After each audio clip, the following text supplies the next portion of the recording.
Hey guys, DaiKenjin and Ocean 9234. with episode 122 of Ranger Review. Today we have the Power Rangers Operation Overdrive, the Sentinel Knight, aka Zuban from Gogo Sensei Bokenger.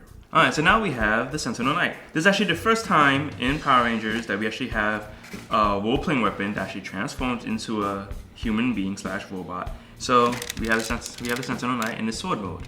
Now, you really much can't do anything with the sword, it's just a regular sword. The switch is on the back. Then you press the button. And the thing lights up on the back. If you recognize that sound effect, it actually is reused later on in DaiKenjin with the key insert noise. So if you guys remember DaiKenjin, when they insert the key into all the role-playing weapons, even the Mobiris, you hear the sound. This is actually from Zuban.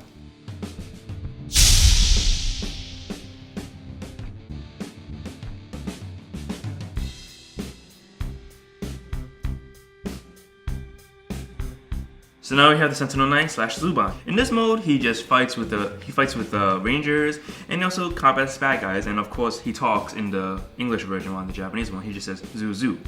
Now he does still have noises, so we just gotta do is just. I do hate it though that the switch is behind his arm, which is very annoying. So you have to literally hold him like this, and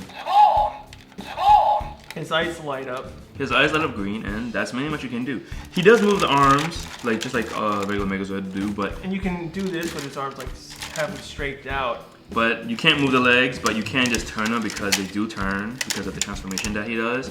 But other than that, he really doesn't do much with it. Now, the one thing I particularly don't like about Zuban is that, while it's an okay design, there are some things that do annoy me. For example, the battery compartment where you put the batteries in, it's such an awkward place where his back actually blocks it. So in order for you to change the batteries, you have to literally put them in sword mode and then unscrew it, instead of just having like a regular Megazord or a regular Zord that actually has electronics just screw from the back and you're done, or even from the side. Another thing I don't like is that the way the body is made, the torso when it goes down in the sword mode doesn't close all the way where the sword part is, so you have this weird obvious gap where you think you can push it in, you can easily risk breaking him. Another complaint I would have is that he doesn't do much beside the sound and the sword slash. In this mode right now, he's actually about the size of a regular Megazord that you would have. Sad part is that he can't hold much because of how big he is. There is holes in his arms, but it's just... He can't really interact with like DaiKenjin, DaiVoyager, or any of those mechas, or even any of the older stuffs. And if you give him action figure weapons, you have a big hand, but the weapon will be like so short. It's like, what's going on with this thing, you know? And then the sad part is that I wish they would actually maneuver his legs a bit, you know, have a little knee joints just like the DaiKenjin does, because it will actually make him more posable.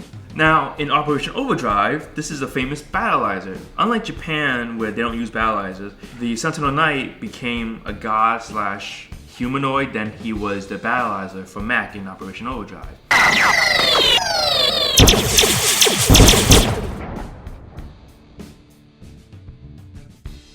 Alright, alteration-wise, there were some changes to the Sentinel Knight compared to the Zuban.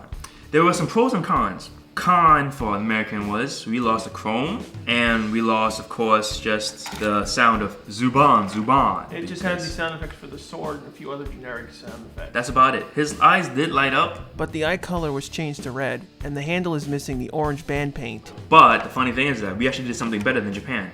We actually have a free arm. So instead of having it locked like this and then it springs out, you have to you could manually just do this to the Sentinel Knight. There's a spring in the elbow joint for the Zuban, but in the American version it was free. So in a way it was better because you can actually do posing like this with him, or you can actually do it like he's like, you know, like a Superman pose. Yeah.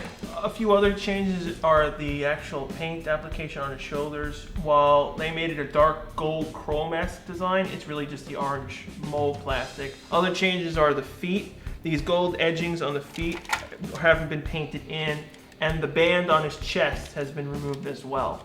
Also, another alteration is that the clip on the leg where you're supposed to lock in the sword was actually changed into orange.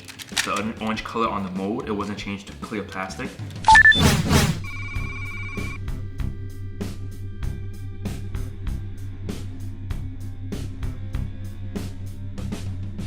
Another complaint I also have with the Sentinel Knight is that when it's in the sword mode, the handle is really short. When you hold it, it feels like is only half a hand.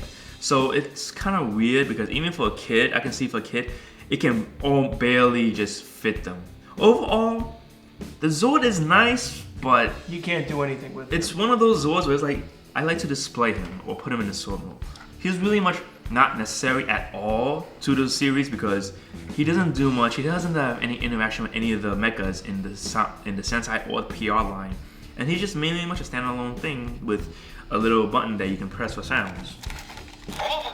That's it. It's more of a half and half. If you love DaiKenjin, then by far go for the Zuban or the Sentinel Knight. But they both have some ons and off. The on is good for the Japanese version because of the chrome. The off is, of course, it doesn't have any usability base. Same thing with the American one, but instead this is actually not spring loaded. But yeah, that's it for a review of the Power Rangers Operation Overdrive this Sentinel Knight. Join us next week for the Power Rangers download at the Zero Classic. Rate, comment, subscribe, and see you next week. He's not that big compared to. But he's the same size as the DaiKenjin, not the Max. That Max is. No.